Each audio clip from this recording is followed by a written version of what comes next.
আচ্ছা বলুন তো, কোনো কিছু নতুন করে শুরু করার জন্য কি সত্যিই দেরি হয়ে যায়? ৮৮ বছর বয়সী এক ট্রেডার শিগেরু ফুজিমোতোর জীবনের গল্প শুনলে এই ধারণাটাই হয়তো পুরো পাল্টে যাবে। তার জীবনটা বয়স আর সাফল্য নিয়ে আমাদের নতুন করে ভাবতে শেখায়। চলুন আজ তার সেই অসাধারণ শৃঙ্খলা আর জীবন দর্শনের কথাই শোনা যায়। তার দিনের শুরুটা কিন্তু আমাদের ১০টা-৫টা রুটিনের মতো একদমই নয়।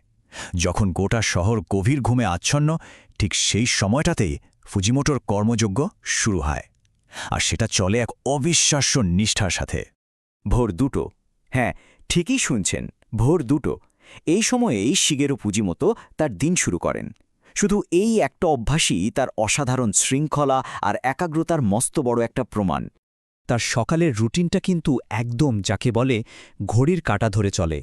ঘুম থেকে উঠে হালকা স্ট্রেচিং, তারপর ১ কাপ কফি, আর তারপরে সোজা বসে পড়েন তার ৩-৩টে মনিটরের সামনে। আমেরিকা স্টক মার্কেট থেকে শুরু করে নানা রকম রিপোর্ট, খবর সবকিছু বিশ্লেষণ করেন।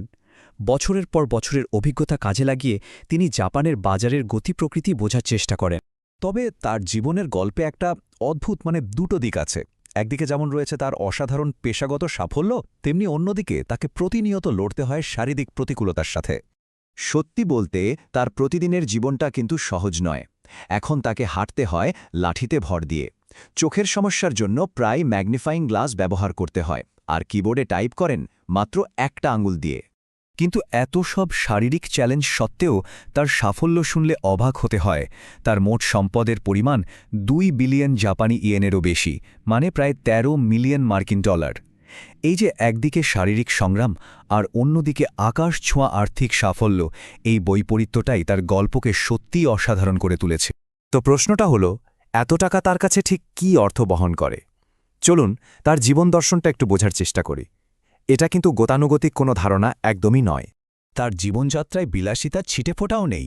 ভাবা যায়, নিজের কোনো মোবাইল ফোন নেই, গাড়ি নেই, এমনকি যে টুপিটা তিনি পরেন সেটার বয়সও নাকি ১৫ বছর। তার স্ত্রী পরম যত্নে বারবার ওটা সেলাই করে দিয়েছেন। সাধারণত টাকা পয়সা বললেই আমাদের মাথায় কি আসে? বিলাসিতা, আরাম, তাই না? কিন্তু ফুজিমোতোর কাছে এর মানেটা সম্পূর্ণ আলাদা।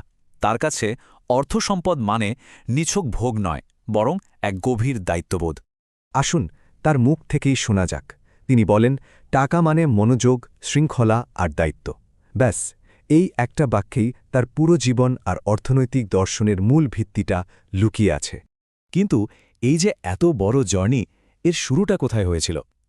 চলো একটু অতীতে ফিরে যাওয়া যাক। সেই গুরুত্বপূর্ণ মুহূর্তটায় যখন তিনি বয়সের সব বাধা তুচ্ছ করে নতুন কিছু শুরু করার সিদ্ধান্ত নিয়েছিলেন। বিশ্বাস করতে কষ্ট হবে হয়তো, কিন্তু তিনি প্রথম কম্পিউটার ব্যবহার করতে শেখেন ৬৬ বছর বয়সে। এর আগে তিনি কোনোদিন কম্পিউটার ছুঁয়েও দেখেননি। একবার ভাবুন তো ব্যাপারটা। আর এর পেছনের যুক্তিটা ছিল একদম সহজ, কিন্তু ভীষণ গভীর। তিনি বলেছিলেন, যদি চেষ্টাই না করো তাহলে তো শূন্যতেই থেকে যাবে, আর শূন্যকে শূন্য দিয়ে গুণ করলে তো শূন্যই হয়। তার কাছে আসল ব্যর্থতা হল কোনো চেষ্টাই না করা। তিনি বহুবার ব্যর্থতার মুখোমুখি হয়েছেন। তার নিজের ভাষাতেই, আমি ৭ বার নয়, প্রায় ৫০ বার হোঁচট খেয়েছি, কিন্তু আমি পড়ে থাকিনি। তার কাছে ব্যর্থতা মানে থেমে যাওয়া নয়, বরং সেখান থেকে শিক্ষা নিয়ে আবার ঘুরে দাঁড়ানোর শক্তি।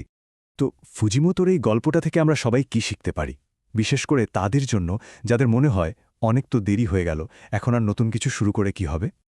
আমাদের মাথায় প্রায় কিছু চিন্তা ঘুরপাক খায়, তাই না? যেমন ধরুন, এখন অনেক বয়স হয়ে গেছে, বা এখন শুরু করে আর কি লাভ, কিংবা আগের মতো সময় আর নেই।